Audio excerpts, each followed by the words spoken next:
কেঁপে উঠল পশ্চিমবঙ্গের একাধিক জায়গা, ক্যানিং সহ ঘুটিয়ারি শরীফ সহ বিভিন্ন এলাকায় প্রবল ঝাঁকুনিতে ঝাঁকুনি মারলো পরপর দুবার। সেই ঝাঁকুনিতে কিন্তু একেবারে ভূমিকম্পের আকার ধারণ করলো, যে অল্প সময়ের জন্য একটা বড় সড়ো দুর্ঘটনা থেকে মানুষ কিন্তু বাঁচলো বলা যেতে পারে। যে প্রবল পরপর দুবারই ঝাঁকুনি, সেই ঝাঁকুনি থেকেই একেবারে কেঁপে উঠলো বলা যেতে পারে। এই এলাকার মানুষ কিন্তু ঘর থেকে বেরিয়ে পড়েছেন, তারা প্রবল ঝাঁকুনিতে একেবারেই নড়ে উঠলো।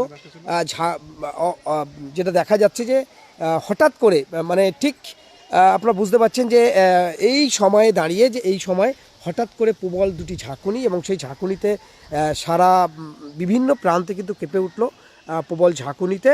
সেই ঝাঁকুনির ক্ষেত্রে দেখা গেল যে ভূমিকম্পের একটি চিত্র দেখা গেল।